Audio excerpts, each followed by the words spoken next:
మాతృభాష యొక్క గొప్పతనం. ఇదే ఈరోజు మన podcast. Hi friends, welcome back to SNR Telugu podcast. Srikrishnadevarayalu 500 ఏళ్ల క్రితం మన దక్షిణ భారతదేశాన్ని పరిపాలించిన చక్రవర్తి. ఈయన యుద్ధాల్లో కూడా ఎంతో నిపుణుడు. కావ్య రచనలో అంతే నేర్పరి. ఈయనకు సాహితీ సమరాంగణ చక్రవర్తి అనే బిరుదు కూడా ఉండేది. ఆముక్తమాల్యద ఈయన రచించిన నవలే. రాయలవారి దగ్గర 8 మంది గొప్ప కవులుండేవారు. వారిని అష్టదిగ్గజాలు అని కూడా పిలిచేవారు. వారు అల్లసాని పెద్దన, ముక్కు తిమ్మన, రామభద్రుడు, దూర్జటి, భట్టుమూర్తి, పింగళి సూరన, మాదయ్య గారి మల్లన, తెనాలి రామకృష్ణుడు. ఫ్రెండ్స్, ఈ వీడియోను కొనసాగించే ముందర చిన్న విన్నపం. ఈ వీడియోను లైక్ చేసి మన ఛానల్ని సబ్స్క్రైబ్ చేసుకోండి. ఓకే, టైటిల్కి ఈ కథకు సంబంధం ఏంటంటారా? అక్కడికే వస్తున్నా. ఒకసారి రాయలవారి దగ్గరకు మహాపండితుడు ఒకడు వచ్చాడు. అతడు అనేక భాషల్లో అనర్గళంగా మాట్లాడగలడు.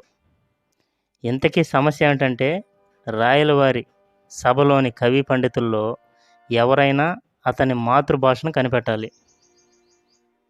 రాయలవారు మొదట ఆంధ్ర కవితా పితామహుడు అని పేరు పొందిన కవి పెద్దన లేచి తనకు వచ్చిన భాషలలో అతనితో సంభాషించి వాదించి అతని భాష తేల్చుకోలేకపోయాడు.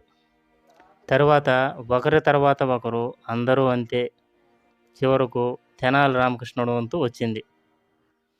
ధారాళంగా అన్ని భాషల్లో అనర్గళంగా మాట్లాడుతున్న ఆ పండితుడి దగ్గరికి వెళ్ళి ఎంతోసేపు అతని ఎదురుగా నిలబడి ఏమీ అడగలేకపోయాడు.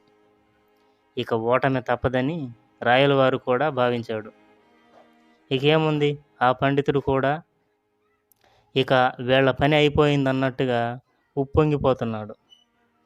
ఇంతలో అకస్మాత్తుగా తెనాలి రామకృష్ణుడు ఆ పండితుడు కాలిని గట్టిగా తొక్కాడు.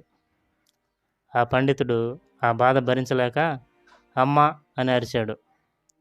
అంతే, నీ మాతృభాష తెలుగు పండితోత్తమ అని తేల్చేశాడు రామకృష్ణుడు.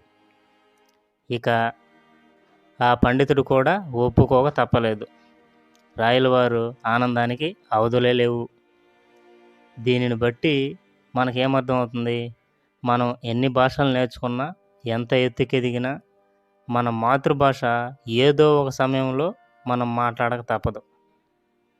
అదే మాతృభాషకున్న గొప్పతనం.